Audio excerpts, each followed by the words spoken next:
Salah tentang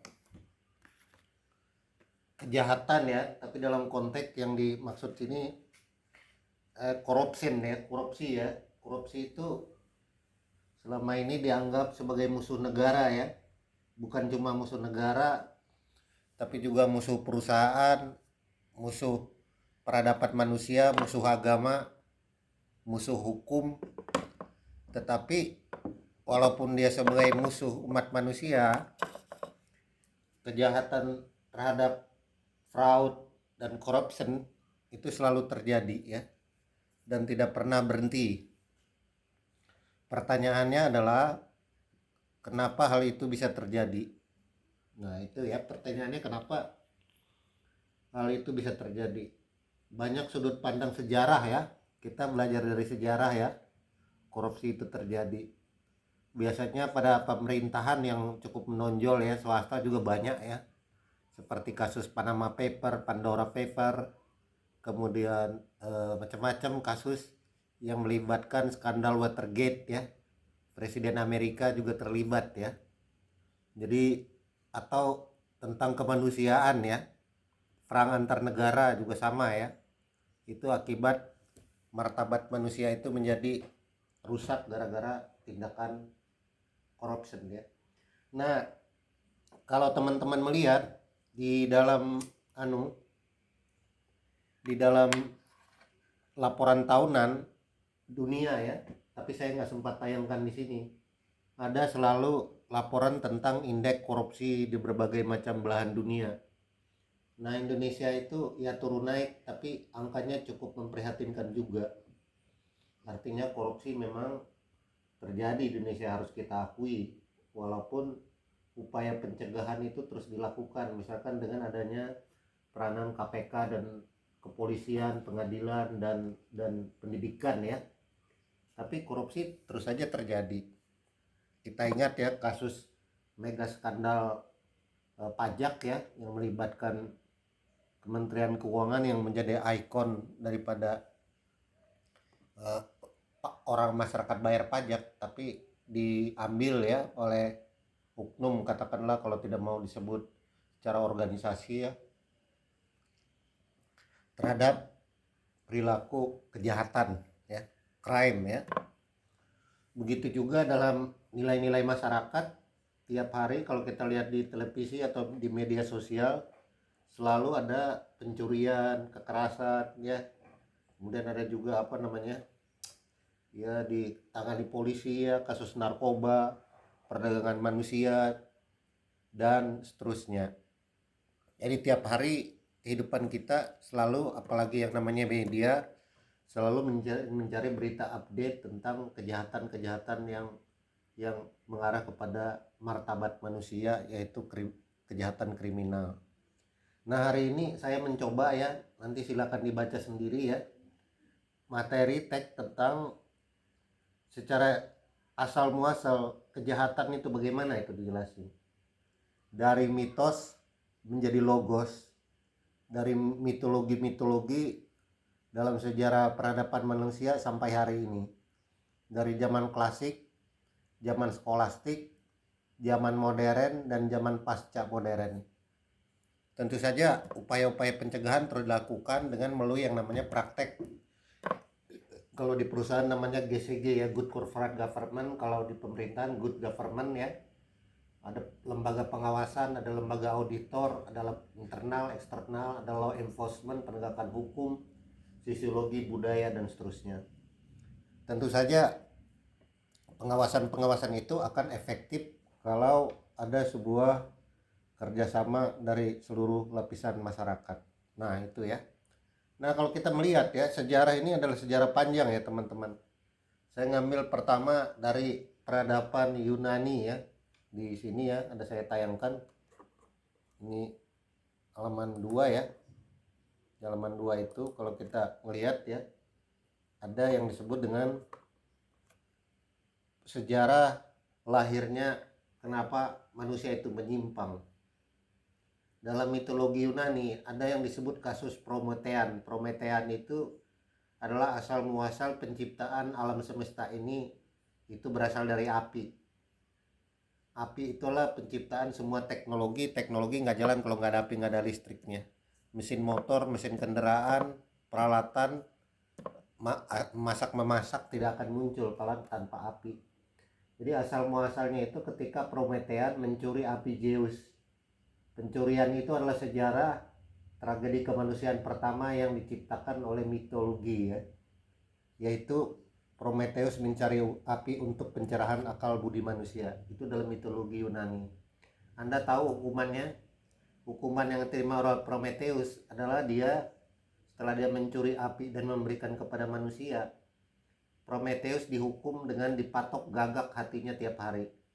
Tapi besoknya tumbuh lagi hati si Prometheus, terus menerus sampai hari ini mungkin dalam mitologi itu. Itu menunjukkan bahwa emansipasi manusia itu terjadi karena adanya pencarian api, pencerahan. Api itu adalah terang, ya. Jadi manusia menjadi terang itulah menjadi dia tahu yang jahat dan yang baik. Konon kejahatan itu lebih purba daripada kebaikan. Jadi kejahatan duluan ada, baru kemudian kebaikan itu ada. Jadi kejahatan jauh lebih unggul dibandingkan dengan kebaikan. Itu dalam mitologi, ya. Mitologi Promethean, ya. Prometheus, ya. Ini silakan dibaca, ya, banyak itu sejarah narasinya. Di situ dikatakan Prometheus fire from the Olympus to give the human as protection and we take craft and weapon. Jadi menciptakan seluruh peradaban dan alat-alat dengan menggunakan api, ya. Jadi api pencerahan disebut enlightenment di era modern. Kemudian kasus kedua kalau kita lihat ada epos teks Medusa dan Poseidon, ya. Itu kasus tentang martabat manusia dalam mitologi Yunani ketika Medusa itu diperkosa oleh Poseidon di pinggir laut. Pemerkosaan itu mengakibatkan Medusa rambutnya berubah menjadi ular. Dan ketika dia menjadi ular, siapa saja yang dia tatap, Medusa akan terbunuh oleh Medusa. Itu dalam mitologi loh, ya. Jangan dicari faktanya, tapi ini mitos. Mitologi Yunani kuno tentang Medusa dan Poseidon itu adalah tragedi manusia kedua yang pernah dicatat dalam sejarah peradaban manusia. Ketika Poseidon memperkosa Medusa di pinggir laut, Medusa akhirnya berubah menjadi rambutnya menjadi ular. Dan ketika dia menjadi ular, evil muncul, kejahatan muncul. Itu ketika ada pemerkosaan terhadap martabat manusia yang disebut dengan human and woman dignity. Human itu manusia, woman itu perempuan, ya. Martabat manusia itu ketika terjadi pelanggaran hukum yang dilakukan oleh dewa laut Poseidon terhadap Medusa. Medusa akhirnya harus dipersekusi. Bagaimana caranya supaya dia tidak membahayakan umat manusia? Ketika dia setelah diperkosa, dia rambutnya yang cantik, manusia tercantik di dunia dalam sejarah namanya Medusa. Medusa ini akhirnya ngamuk, lalu setiap orang yang dia tatap pasti meninggal. Nah, diam-diam ada namanya Perseus. Perseus akhirnya mengeksekusi Medusa ketika Medusa lengah di tengah malam. Nah, pemenggalan kepala Medusa itu dalam mitologi mengakibatkan genangan darah Medusa itu berubah menjadi kuda putih bersayap. Kuda putih bersayap itu disebut sebagai Pegasus. Jadi wangi darah peradaban manusia, kebudayaan, itu adalah genangan darah Medusa yang tumpah ke bumi. Jadi untuk menegakkan keadilan, kebaikan, itu memang harus berdarah-darah. Itu dalam mitologi Yunani, ya, teks epos Medusa dan Poseidon, ya, tentang martabat manusia. Kemudian yang ketiga yang pernah kita ketahui di samping Poseidon itu adalah tentang teks epos yang dibuat dalam abad Yunani kuno. Kalau tadi ilmu para dewa, sekarang turun ke bumi, ya. Di bumi ada teks epos yang bernama mitologi cincin Giges. Cincin Giges itu sebenarnya adalah tentang moral right, ya. Moral norma awal yang dikembangkan di dalam buku Republik Plato itu. Bahwa Giges itu bisa tidak terlihat ketika dia memutar cincinnya dari depan ke belakang. Ketika diputar ke belakang maka dia tidak ketahuan. Kejadian yang menimpa Giges itu terjadi ketika dia menggembala hewan-hewan di ternaknya. Lalu pada tengah hari siang bolong, bumi tiba-tiba terpecah, terbelah dua di depannya. Lalu dia menemukan sepotong mayat ya, dan mayat itu ada cincinnya. Nah, cincin mayat itu dia ambil kemudian dia pakai. Ketika dia pakai, kalau dia putar ke dalam menghadap dirinya mata cincin itu, maka dia tidak kelihatan. Kalau dia putar keluar dia kelihatan. Maka orang mencuri itu karena nggak kelihatan. Itu sejarah peradaban invisible ya. Invisible ini yang menyebabkan akhirnya Giges mengadakan kudeta terhadap ratu dan membunuh raja yang berkuasa. Lalu Giges mengatakan, kamu saya bunuh ya suami kamu, tapi nanti kamu saya nikahin, lalu kita bisa kumpulkan harta lebih banyak karena saya bisa tidak terlihat oleh manusia. Jadi kejahatan itu muncul ketika tidak bisa diawasi oleh orang lain. Jadi pengawasan menjadi penting. Itu dalam teks Ring of Giges, cincin Giges, tentang kejahatan dan penggelapan kekuasaan yang disebut dengan invisible. Itu mitologi ketiga. Mitologi keempat itu ada perumpamaan ya tentang kuda hitam dan kuda putih, black horse dan white horse. Black horse itu adalah metafora dari buku Phaedrus ya, tentang bagaimana manusia itu dikendalikan dalam sebuah metafora. Metaforanya bagaimana? Bahwa jiwa manusia atau tubuh manusia itu dikendalikan oleh dua binatang ya. Metafora ini perempuan, binatangnya nggak ada dalam tubuh manusia. Yang kuda putih itu selalu mengarah kepada kebaikan, sedangkan kuda hitam itu selalu mengarah kepada kejahatan. Maka seluruh peradaban manusia sampai kapanpun selalu ada yang namanya kebaikan dan kejahatan. Jadi ada dualitas antara mind dan body, otak, pikiran, dan tubuh. Jadi kalau kita mengkriminalisasi pikiran nggak bisa, yang bisa dikriminalisasi tubuh. Karena itu dalam metafor yang dikembangkan oleh pengendali kuda hitam dan kuda putih ini, dua hal yang selalu berlawanan dalam diri kita, antara yang patuh dengan yang jahat, antara yang baik dengan yang tidak baik. Nah, metafora itu dia harus dikendalikan oleh pengendali kuda. Pengendali kuda itu adalah kehidupan kita sendiri, kita yang bisa mengendalikan. Pengendalian diri menjadi penting, maka nanti ada teori-teori tentang itu ya, bagaimana supaya dua kereta itu bisa berjalan secara harmoni, secara baik. Jadi punya duit banyak boleh, punya harta banyak boleh, asal dicampur dengan rasional dan tidak melakukan kejahatan.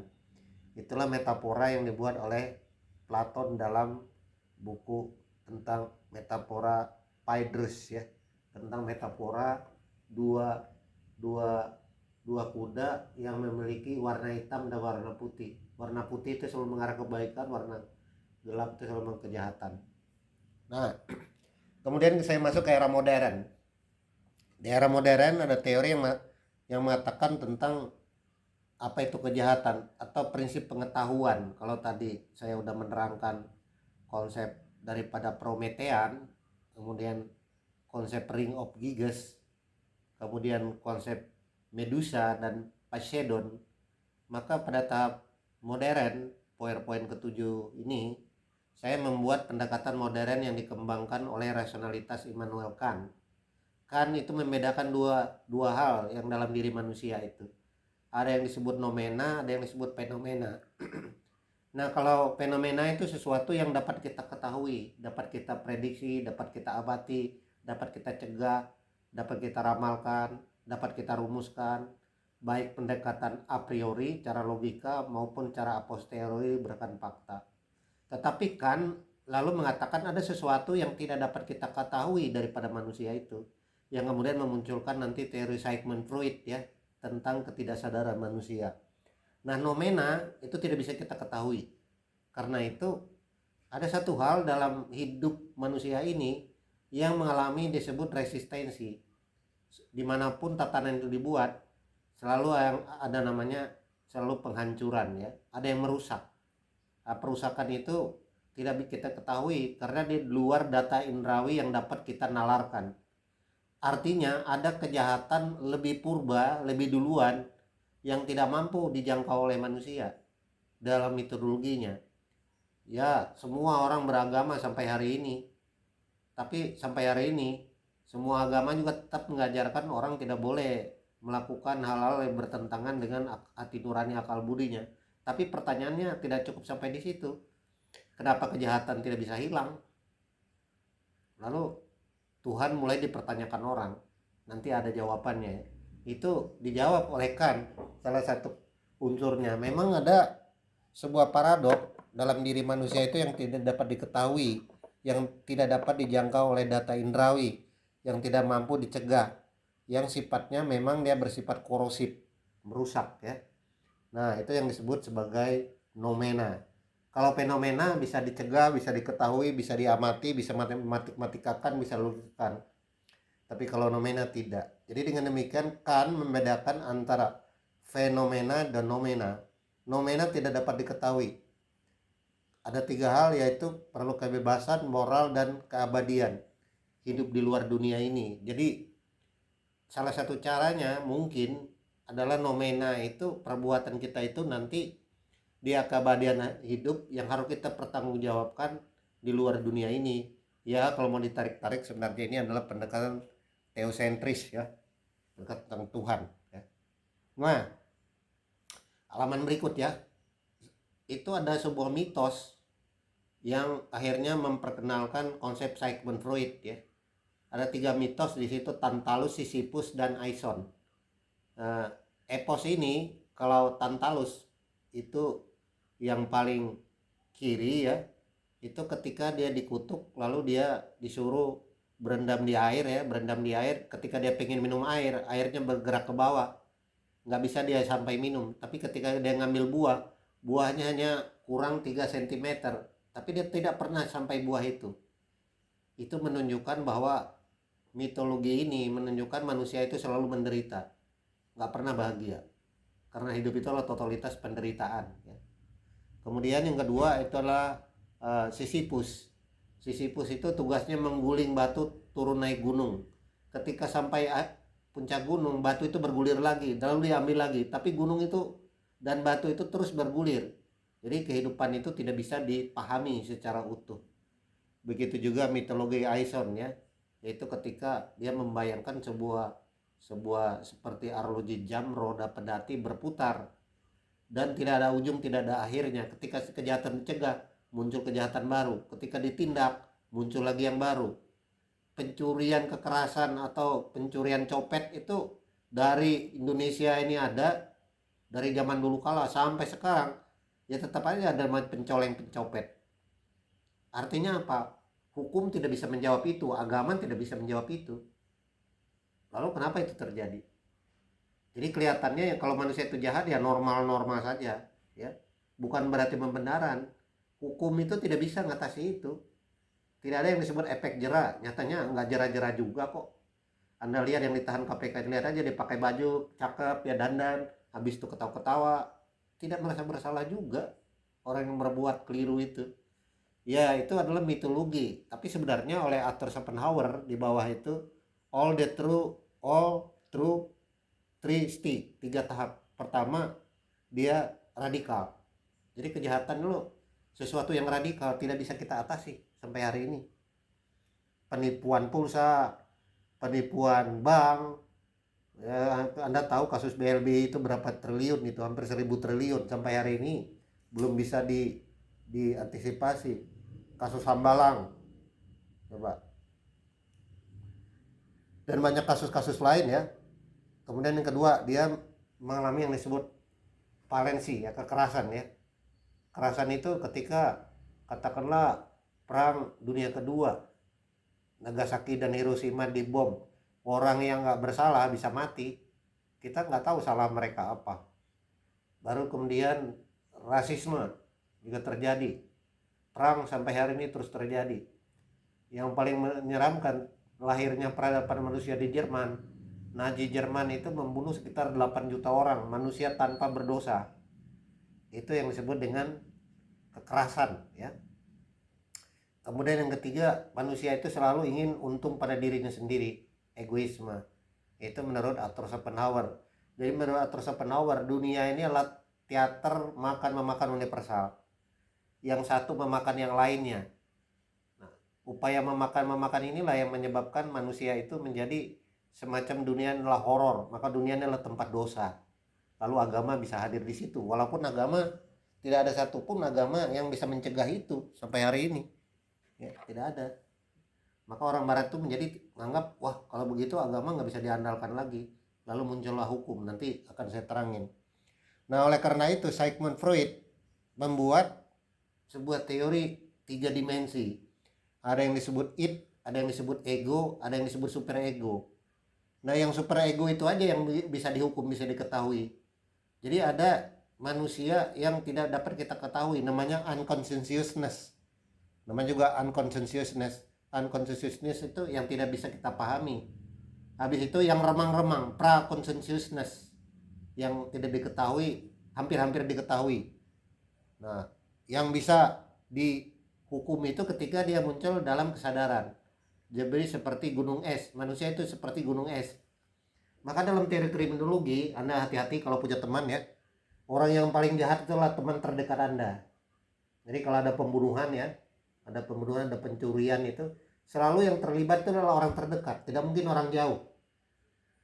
Itu menunjukkan bahwa Mbak Mila, Mbak Jenny hati-hati kalau punya teman. Teman itu biasanya musuh dalam selimut. Kita tidak tahu yang dia katakan itu di belakang lain loh. Hati-hati loh. Tidak bisa kita percayai lah. Tidak ada satupun manusia itu yang bisa kita percayai. Itu intinya. Tidak ada satupun. Itu dugaan dengan teori ini. Kenapa? Ya orang tua bisa bunuh anak, anak bunuh orang tua, itu kan nggak logik sama sekali. Dalam hal apapun alasannya, nggak ada itu. Anak bisa bunuh orang tua, anak bunuh orang tua. Itu bukan sejarah yang baru ya. Sampai hari ini ada di koran, ada di Facebook, ada di Twitter, ada di macam-macam. Selalu ada. Artinya orang tua kita pun atau anak pun itu bisa membuat perilaku yang sangat radikal yang tidak bisa kita ramalkan. Maka nanti kalau Anda mau menikah ya, Jen dan teman-teman atau Mila ya sebaiknya dibawa ke psikiater dulu, tes dulu. Jangan-jangan orang ini punya bakat pembunuh darah dingin. Ya tapi tentu saja dengan sopan. Ya diomongin, ayo kita tes psikiater, aku juga tes. Ya bagaimana membahasakannya lah supaya tahu watak orang itu. Jadi jangan sampai salah mengambil keputusan. Nah itulah hidayah hari ini yang saya berikan ke Anda. Piring itu bisa berbenturan kalau dia satu rak. Piring itu bisa pecah, terbentur karena satu rak. Itu artinya teman terdekat Anda yang akan menjerumuskan Anda. Nah itu artinya. Jadi tolong diingat, ini dari teori ini, bukan saya yang ngomong. Ini dari sejarah mitologi itu seperti itu. Maka jaga jarak dengan semua teman, dengan semua sahabat, termasuk dengan adik kakak dan orang tua. Maka orang Jawa itu menyebut saudara itu kalau dekat bau WC, kalau jauh dia bau kembang. Maka wajar kalau kita orang Indonesia itu sekali setahun mudik itu ya kita kangen-kangenan. Itu karena jarang bertemu. Tapi kalau tiap hari bertemu, itu sumpek rasanya. Malah ribut nanti. Jadi itu menunjukkan kita itu menjadi manusia yang self evident ya. Bertanggung jawab terhadap diri sendiri, tidak tergantung siapapun. Ya mungkin Mila juga diomongin di belakang, saya sampai nggak tega juga, makanya saya nggak angkat telepon. Ya mungkin juga dia kena kasus juga. Ya sebenarnya temennya sendiri yang menjatuhkan. Ya seperti itulah manusia. Tapi kita nggak usah ngadili itu. Ini sebagai anu aja, sebagai pelajarannya. Kalau saya kan lebih tua, kayak bapak kayak babe Anda di sini. Ya saya juga anulah menerima ya. Anda kan masih muda ya. Oke ya. Halaman berikut ya. Maka ada yang disebut dalam bukunya Nietzsche itu the born of tragedy, the birth of tragedy, lahirnya tragedi. Tragedi manusia itu selalu ada tiap hari, ada setiap waktu. Bahkan tragedi itu memunculkan bahwa dunia ini adalah chaotic, chaos. Dia tidak pernah stabil. Selalu muncul yang lain. Seperti gelembung sabun itu, kalau kita tiup gelembung sabunnya muncul. Ketika kita tangkap satu, muncul lagi yang baru. Begitu juga dengan kejahatan. Dia terus muncul baru lagi. udah diganti jadi begini, ada lagi celah sana. Selalu ada kekosongan hukum. Ketika hukum mengejar itu juga dia udah kelewat lagi. Artinya sebenarnya para orang ahli mencuri itu atau melakukan kejahatan tuh jauh lebih pinter, cuma perilakunya aja yang nggak cocok. Tapi orang-orang yang jahat itu sebenarnya orang-orang yang punya kemampuan yang luar biasa. Kalau Anda melihat ada ilmuwan Indonesia, anak muda kelahiran Lampung, belajar otodidak, itu bisa menggeser satelit angkasa Amerika dan satelit angkasa Amerika dan Rusia ya. Anak itu menjadi warga negara Inggris sekarang, hanya belajar otodidak ya. Itu dia bisa geser itu satelit. Anda bisa bayangin dari mana ilmu dia belajar. Ya memang dia bilang, ya saya 1 menit saya bisa transfer tuh berapa triliun ke rekening saya, tapi saya kan nggak mau melakukan itu. Untung dia dikontrol oleh akal sehatnya. Kalau enggak ya orang-orang cerdas itu lah yang nakal. Kalau yang jujur itu nggak ada menang. Coba saya ambil kasus Munir, itu kan orang jujur, mati juga kan, tragedi kehidupannya. Siapa lagi? Polisi Hugeng, Anda tahu itu, ya tragedi hidupnya. Itu orang jujur tragedis juga akhirnya. Terus siapa lagi? Baharudin Lopa, orang paling jujur hukum. Ya Anda lihatlah nasibnya. Jadi seluruh orang jujur itu ya akhirnya dikorbanin, dikeroyok, ya habis juga. Jadi kalau Anda berbuat jujur ya pikir-pikir dulu ya, pikir-pikir ini saya kuat apa ora ya, nek orang kuat ya saya tahu. Ya artinya ya tengah-tengah lah ya. Karena itu melahirkan tragedi kemanusiaan ya. Mengerikan sekali, horor dunia ini ya sebenarnya. Nah, lalu metafor yang dibuat oleh Nietzsche itu the beat of tragedy, dia membuat dua pertarungan dewa Apollo dan dewa Dionysian. Dionysian itu dewa anggur, dewa mabuk, dewa Apollo itu dewa yang mengarah kepada ketatanan, kebaikan dan keteraturan. Selalu ada dua hal itu, maka ada disebut kosmeo. Kosmeo itu kosmologi, kosmeo itu menjadi kosmetik. Jadi dunia ini hanya kosmetiknya aja, pura-pura aja baik. Sebenarnya manusia itu jahat, tapi hakikatnya jahat. Sebenarnya kelihatan aja manusia itu baik. Nah kalau mau radikal ya, ini mau kuliah terakhir, saya harus sampaikan radikal juga kalimatnya. Supaya nanti Anda sadar ya, ketika Anda udah kerja, udah bermasyarakat, tahu ya. Anda tahu nggak menikah itu apa sebenarnya? Coba kalau ditanya oleh agama, kenapa Anda menikah? Ya karena cinta, karena ya ajaran agama mengharuskan saya menikah. Akhirnya satu daging, saya hidup semati ya. Tapi tahu nggak Anda menikah itu adalah munculnya chaos. Hidup Anda jadi susah kalau Anda menikah. Kenapa susah? Ya pertama kalau Anda punya gaji, lihat aja muka babe Anda itu. Cepat tua. Kenapa? Karena uangnya habis diambil anak. Mobilnya diambil anak, motor diambil anak, tabungan diambil anak. Akhirnya ketika orang tuanya sakit, anaknya nggak pulang-pulang. Jadi menikah, melahirkan anak itu yang akan membunuh Anda. Nah itu. Menurut Nietzsche loh, menurut Schopenhauer loh. Tapi kalau direnung-renungin iya juga ya. Saya ingat ketika almarhum bapak saya dulu ya menamatkan kakak saya paling tua ya.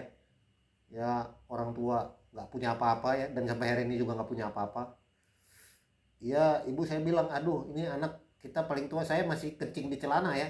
Umur sekitar 2 tahun tapi saya masih ingat kata-kata itu. Waduh anak kita udah tamat hari ini sarjana ya. Tapi nanti anak yang saya sekolahin ini nanti gajinya dikasih istrinya bukan dikasih mama loh. Nah itu artinya kekecewaan orang tua loh. Yang tahu gaji anak saya ini nanti istrinya. Jadi saya ini nyekolahin anak buat anak orang. Itu kata almarhum mama saya. Sampai hari ini saya ingat itu. Nah makanya ini bukan saya karena orang tua meminta supaya Anda bertanggung jawab ke orang tua Anda. Tapi Anda renung-renungin lah omongan saya ini nanti ya. Anda renung-renungin kalau udah tua. Iya juga ya. Ya itulah namanya tragedi kehidupan. Memang seperti itu. Bukan cuma Anda yang merasakan itu, tapi ya semua manusia ya. Nah, Emil Durkheim ini peneliti juga meneliti tentang perbandingan orang yang melakukan kejahatan dan bunuh diri. Ada orang juga bunuh diri ya karena perilaku-perilaku itu.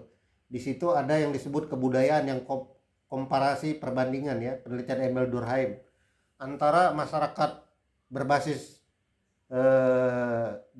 urban dan berbasis rural.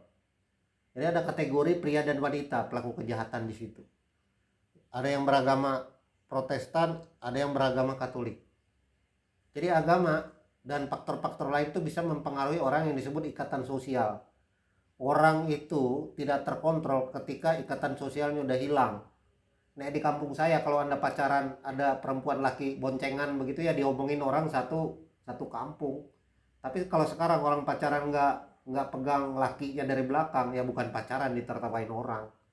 Itu sebenarnya akibat kontrol sosial di dalam struktur masyarakat. Itu yang dibuat oleh Emil Durkheim ya, tentang ikatan sosial itu bisa mempengaruhi perilaku kejahatan dan perilaku manusia secara umum atau universal ya.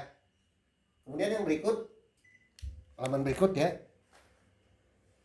itu ada sebuah penyimpulan ya kuliah ini, penyimpulan awal ya. Lalu kenapa kejahatan itu ada? Saya mengambil buku dari Paul Ricoeur ya.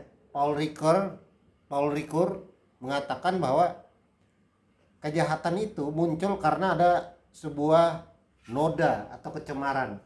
Tercemar ya. Tercemar itu kalau di Jawa itu kalau ada orang tua yang kampungnya maling, maka sampai kapanpun turunan itu nggak bisa dikawinin oleh tetangga-tetangga di sekitar kampung itu. Karena ada dosa primitifnya. Bahkan di kampung-kampung tertentu di Indonesia, kalau orang mencuri itu diarak keliling kampung bahwa dia ada mencuri ya, sebagai hukuman sosial. Itu disebut noda kecemaran primitif. Kemudian ketika orang itu kenal Tuhan, maka kejahatan itu dianggap dosa, rusak dalam diri, dan memutuskan hubungan dengan Gusti Allah, dengan Tuhan Maha Esa. Lalu muncul tahap ketiga, kesalahan ya. Kesalahan itu disebut perilaku etika, kesadaran berdasarkan logika. Nah, kalau sekarang dia bersifat murni, maka berlaku hukum positivisme. Jadi ada 4 tahap tentang cacat manusia.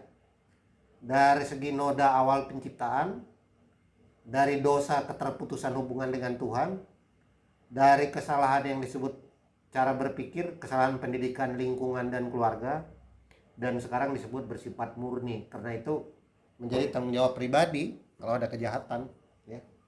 Nah, ini menurut Paul Ricoeur ya, dari mitos, moral, dan hukum positivisme. Bukunya ada itu saya catat, The Theory, Interpretation, Discourse of Surplus Mining ya. Itu bukunya, silakan aja dicek. Kemudian halaman berikutnya, nah Rudolf Bultmann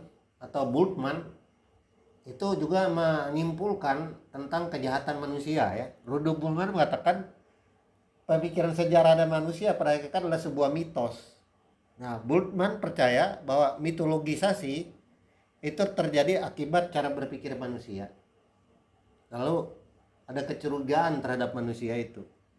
Lalu dikatakan di situ, seperti Nietzsche tadi mengatakan, bahwa dia tidak menemukan manusia. Manusia itu nggak ada dia temukan selama hidupnya. Yang dia temukan manusia itu hanya diperalat. Ya, kita ini memperalat. Misalkan Anda memperalat saya ini sebagai dosen, tapi saya memperalat Anda sebagai mahasiswa. Lalu nanti kita sampai tujuan kampus ini. Ya, itu hanya memperalat aja sebenarnya. Kita manusia yang utuh itu kita nggak tahu ada di mana ya. Ya, kita bingung juga. Nah, itu yang disebut dengan oleh Nietzsche sebagai dia berteriak di siang bolong, tidak menemukan adanya manusia. Yang ada Tuhan sudah mati, karena manusia udah nggak bertuhan semua. Orang mengatakan beragama, tapi sebenarnya dia nggak beragama kok. Orang doyannya bohong, doyannya korupsi, doyannya ngambil hak orang, ya sama aja. Lalu sama yang dikatakan oleh Diogenes dari Sinove ya, itu dia membawa lentera di siang bolong sambil berteriak di pasar, aku mencari manusia. Hal yang sama pernah dikatakan oleh Ki Ageng Surya Mataram IV ya, Kawaruh Bejo. Dia juga mengatakan di istana Mataram itu dia tidak pernah temukan manusia. Sebab yang dicari di istana itu hanya kekuasaan, duit, jabatan, wanita, tahta, dan harta.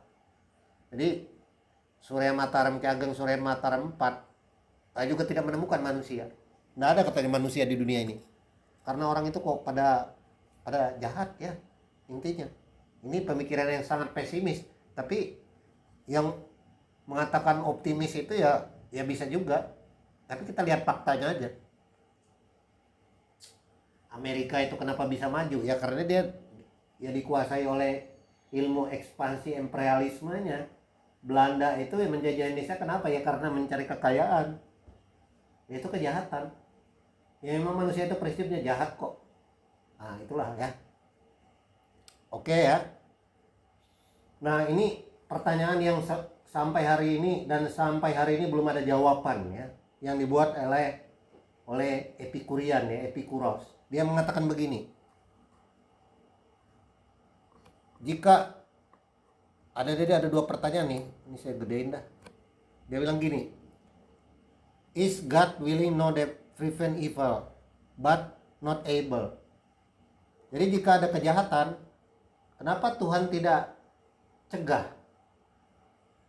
Kalau udah tahu ada kejahatan, kenapa Tuhan tidak cegah? Lalu dia katakan, Tuhan itu nggak sanggup. Artinya Tuhan itu nggak mampu mencegah kejahatan. Orang kejahatan ada sampai hari ini. Atau pertanyaan kedua, is he able but not willing? Dia sanggup mencegah kejahatan, tapi Tuhan tidak mau mencegah kejahatan itu. Atau yang ketiga, ya, is able and willing. Dia mau, dia tidak mampu dan tidak mau. Nah kalau begitu artinya Tuhan itu tidak maha kuasa. Harusnya Tuhan yang kita sembah maha penyayang, maha baik, maha bijaksana itu, kenapa dia biarkan kita menderita? Kejahatan yang menimpa bayi yang baru lahir ya, kena tsunami, itu kan nggak bisa kita pahami. Atau kena meletusnya Gunung Merapi itu, meninggal orang baik-baik kerja di sawah ya, ada 30 orang mati tiba-tiba begitu. Itu dari mana ya? Kenapa Tuhan nggak cegah itu? Padahal orang baik-baik, nggak pernah korupsi, nggak pernah macam-macam, tapi kok bisa mati? Jadi ada dua moral ya, moral disebut. Moral karena tindakan manusia atau moral kerusakan alam oleh bencana. Kalau Anda lihat tsunami di Aceh, itu kan nggak bisa kita pikirkan itu. Orang Aceh itu taat beragama, taat beribadah, tapi kok bisa digulung oleh laut ya, seperti itu ya. Orang yang tidak berdosa. Di mana letak Tuhan di situ? Lalu Epikuros mulai bertanya, jangan-jangan sebenarnya kita menderita itu ya karena memang Tuhan tidak mau dan tidak mampu, atau dia mau tapi tidak melakukan, atau dua-duanya. Nah ini menjadi pertanyaan-pertanyaan ya, semenjak jawaban yang diberikan oleh kaum skolastik ya tentang kasus kejahatan ya. Atau teodesi ya, teodesi yang mempertanyakan kehadiran Tuhan mencegah kejahatan itu ya. Kemudian Leibniz juga mempertanyakan hal yang sama. Kalau dia maha baik, maha bijaksana, Leibniz mengatakan Tuhan menciptakan dunia ini hanyalah dia yang sempurna. Yang dia ciptakan mungkin tidak sebaik yang dia miliki. Karena itu alam ini menjadi tidak sesempurna yang kita bayangkan. David Hume juga sama, saya rasa sama aja. Bahwa berbagai tokoh ini mempertanyakan sebenarnya, kenapa kejahatan itu nggak pernah dibuat berakhir? Banyak nabi diturunkan, tapi kok kejahatan masih ada? Itu nggak bisa dijawab itu. Orang yang kelihatan barbaran belum tentu juga dia jahat. Tapi orang berdasi, orang baik ya, terlihat baik, terlihat soleh, justru melakukan kejahatan. Ada yang disebut white collar crime ya, kejahatan kerah putih. Orang-orang hebat, orang-orang pintar itu justru lebih banyak menipu. Tapi mereka lebih banyak bisa beli asuransi, beli apa. Nah petani-petani yang di kampung ini ketika Merapi itu meletus, kerja di sawah, nggak punya utang apa-apa, makannya cuma tempe tahu, nggak pernah punya utang, tiba-tiba meninggal dilimpa oleh bencana yang tidak bisa kita pahami loh itu sebenarnya. Kok manusia baik oleh alam yang konon alam ciptaan Tuhan kok terjadi begitu? Ini pertanyaan-pertanyaan teologis ya. Ah, itu yang membuat orang-orang barat tuh menjadi ragu ya, sebenarnya ini bagaimana ya diselesaikan ya. Itu oleh Leibniz dan David Hume ya, membawa implikasi Tuhan itu menjadi paradok. Maka ada dugaan-dugaan sebenarnya ya menjadi orang ateisme, itu yang terjadi. Ya kalaupun ada ya itu akibat agama monoteisme. Agama monoteisme yang percaya bahwa Tuhan itu maha tahu, maha baik, maha penyayang, maha bijaksana. Tapi tidak ada dibenarkan Tuhan itu maha sadis. Ya kenapa disebut maha sadis? Ya sadisnya bisa manusia tidak terampuni, dimasukkan ke neraka. Kalau menurut saya sih terlalu kejam ya, terlalu kejam.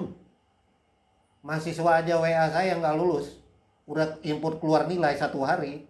WA saya, ibunya WA telepon, memang nggak saya angkat, minta lulus, saya lulusin loh. Padahal 10 kali nggak datang kuliah loh, Anda bisa bayangin itu. Karena NIM-nya udah kepepet, 10 kali nggak datang kuliah, NIM-nya udah habis, jurusan meminta, tapi bukan di kampus ini, minta untuk dilulusin. Itu kan nggak bisa dimaafin menurut akademik, menurut aku. Tapi saya maafin loh, saya kasih checklist loh. Saya aja ngampuni ya, tapi kok Tuhan buat neraka itu, aduh kayaknya gimana ya? Kok sadis ya menurut saya sih. Ya itu pertanyaan orang barat, tapi ya aku juga mikir juga akibat omongan ini ya. Karena ini pemikiran-pemikiran ya perlu kita pertimbangkan ya. Nanti di nggak usah harus diseriusin, ini nyantai aja ya. Cuma pemikiran-pemikiran kok, jadi ya nyantai aja. Kemudian ini sudah ya. Nah, Irenaeus juga sama ya, mengatakan bahwa Tuhan itu ya dipertanyakan juga ya tentang kebebasan manusia. Bagaimana kaitannya itu? Tapi ada logika lain, ini kan menurut pemikir agama. Pemikir agama ini yang nggak diyakinin orang sekarang ya. Kaum agamawan di barat itu yang nggak didengar orang. Itu udah terpisah kok. Orang nggak ada, soalnya nggak bisa dibuktikan. Kalau nggak ada buktinya orang nggak percaya, itu rasional orang barat. Buktinya nggak ada. Ya kalau kita berdoa mau guling-guling di situ juga minta jangan sampai ini orang yang nggak berdosa nih kok tiba-tiba mati, coba dibangkitkan kembali, nggak bisa hidup juga dia. Jadi orang barat ya ragu, Tuhan ini nggak ada ini. Orang diminta kita baik-baik, udah puasa 40 hari 40 malam orangnya kok nggak mati. Padahal orangnya kena bencana ya. Ya akhirnya mereka berpikir pakai ilmu kedokteran, lalu ciptakan oksigen, diciptakan alat suntik, diciptakan operasi katarak. Karena kalau kena katarak kita berdoa 2 tahun pun, bahkan 9 tahun puasa ya nggak bisa sembuh kalau kena katarak. Kalau datang ke dokter dibedah 30 menit udah melek lagi. Jadi orang barat percaya ada faktanya aja, kalau nggak ada faktanya nggak bisa dipercaya gitu sih. Ya repot juga. Ada batasnya memang akal, tapi itu pelarian mereka seperti itu, jadi akibatnya itu sebagai akibat aja. Oke ya, sekarang saya masuk ke tema kedua. Ini agak serius ya. Mohon maaf kalau nyindir ke sana kemari ya, tapi tidak ada maksud apa-apa. Pemikiran rasional tindakan corruption atau perbuatan jahat itu bagaimana itu diterangin ya. Pertama, ada yang disebut dengan kejahatan, ada yang disebut korban. Jadi selalu ada dua sisi, yang melakukan kejahatan dan korban kejahatan. Ya kalau saya udah berapa kali ditodong ya saya kasih aja, Pak, ya udah ini ambil aja, nggak apa-apa kok.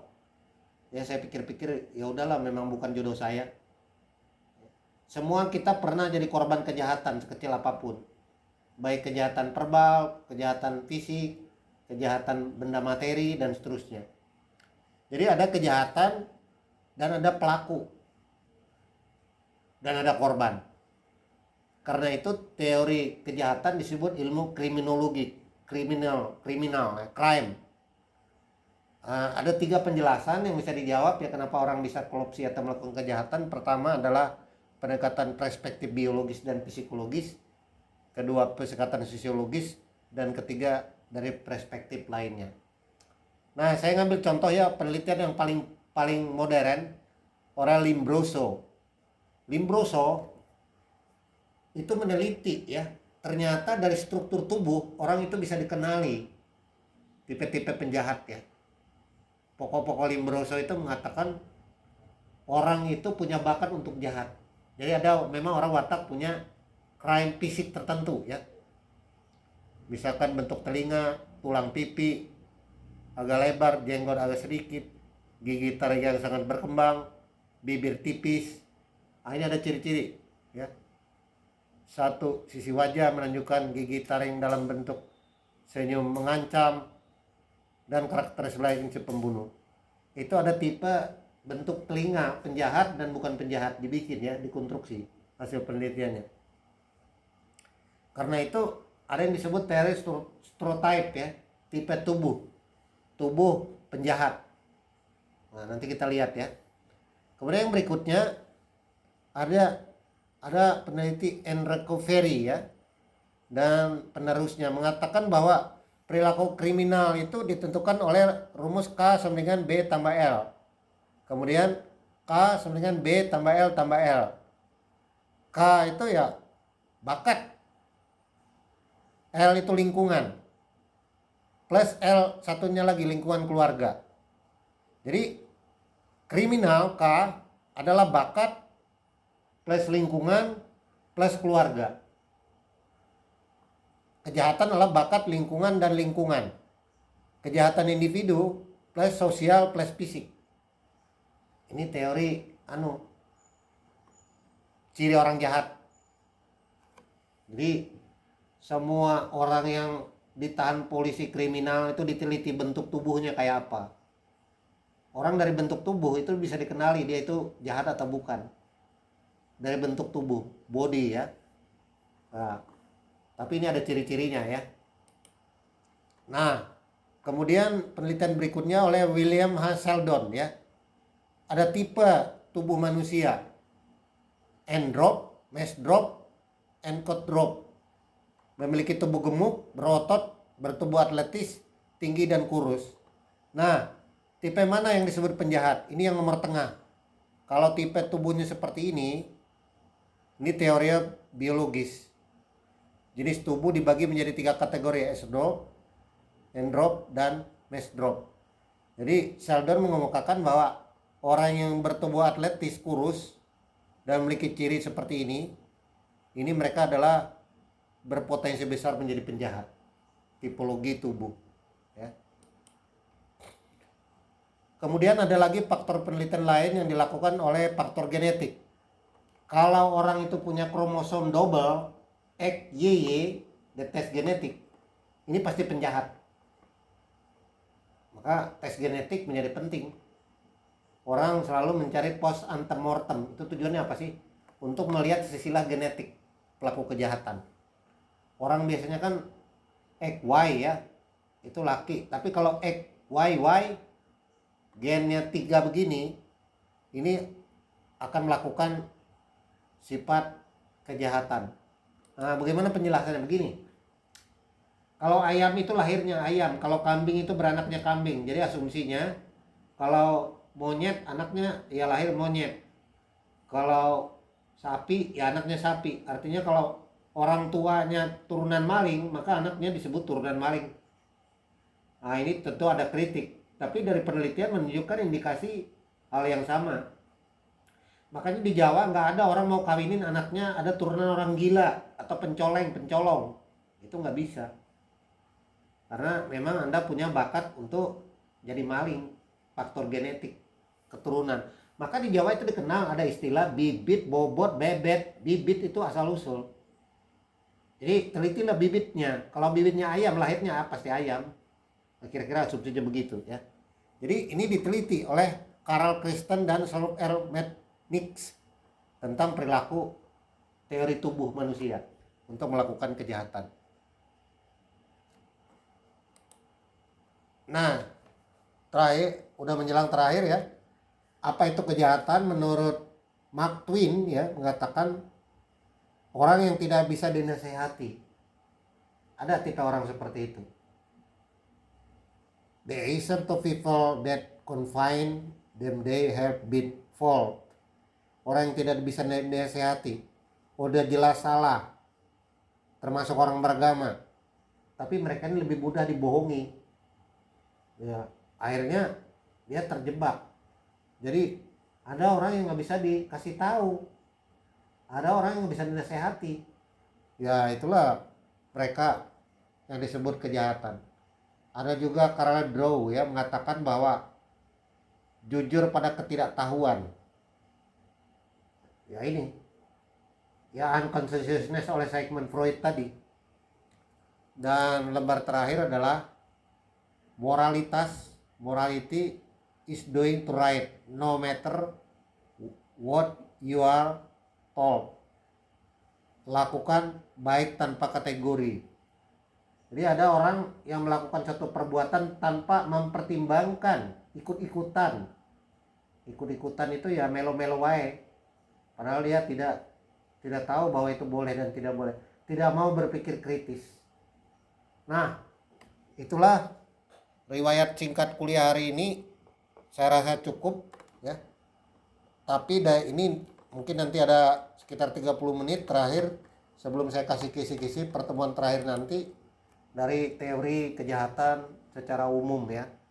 Mulai dari sejarah mitologi Promethean, kemudian kasus teks Medusa dan Poseidon, kemudian kasus Ring of Gigas, kemudian kasus daripada alegori dua kuda bersayap yang mengakibatkan mind, body, dan jiwa, kemudian dari Kant fenomena dan nomena, kemudian dari mitologi Yunani epos Tantalus, Sisyphus, dan Aeschylus, kemudian dari Birth of Tragedy karangan Nietzsche, kemudian dari penelitian Emil Durkheim, dan dari pemikiran Paul Ricoeur sampai kepada Rudolf Bultmann, dan terakhir kritik daripada eksistensi Tuhan yang dipertanyakan oleh kaum Epikurian, yang sampai hari ini kalau saya baca bukunya agama nggak bisa jawab itu.